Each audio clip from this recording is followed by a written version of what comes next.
अकबर और बीरबल की कहानी। एक बार की बात है, राजा अकबर एवं बीरबल दरबार में बैठे कुछ अहम मामलों पर चर्चा कर रहे थे। तभी बीरबल ने अकबर से कहा, महाराज, मुझे लगता है कि ज़्यादातर पुरुष जोरू के गुलाम होते हैं और अपनी पत्नियों से डर कर रहते हैं। बीरबल की यह बात राजा को बिल्कुल भी पसंद न आई। उन्होंने इस बात का विरोध किया। इस पर बीरबल भी अपनी बात मनवाने पर अड़ गए।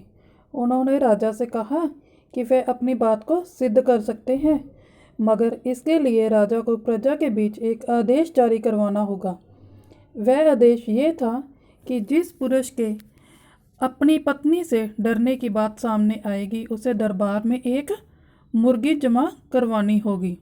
राजा बीरबल की इस बात पर तैयार हो गए।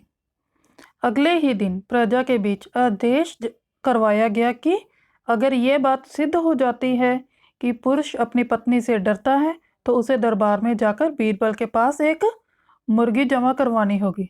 फिर क्या था, देखते ही देखते बीरबल के पास ढेरों मुर्गियां इकट्ठा हो गई और सैकड़ों मुर्गियां महल के बगीचे में इधर उधर घूमने लगी। अब बीरबल राजा के पास पहुंचे और बोले, महाराज, महल में इतनी मुर्गियां इकट्ठा हो गई हैं कि आप एक मुर्गी खाना खोल सकते हैं, इसलिए अब आप इस आदेश को वापस ले सकते हैं। मगर महाराज ने इस बात को गंभीरता से नहीं लिया और महल में मुर्गियों की संख्या धीरे धीरे और भी ज़्यादा बढ़ने लगी और महल में मुर्गियां इधर उधर घूमने लगी। इतनी अधिक मुर्गियां महल में जमा हो जाने के बाद भी राजा अकबर बीरबल की बात से सहमत नहीं हुए। तो बीरबल ने अपनी बात सिद्ध करने के लिए एक नया उपाय निकाला।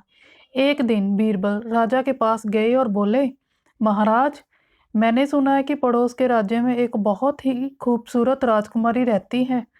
अगर आप चाहें तो क्या मैं आपका रिश्ता वहाँ पक्का कराऊं?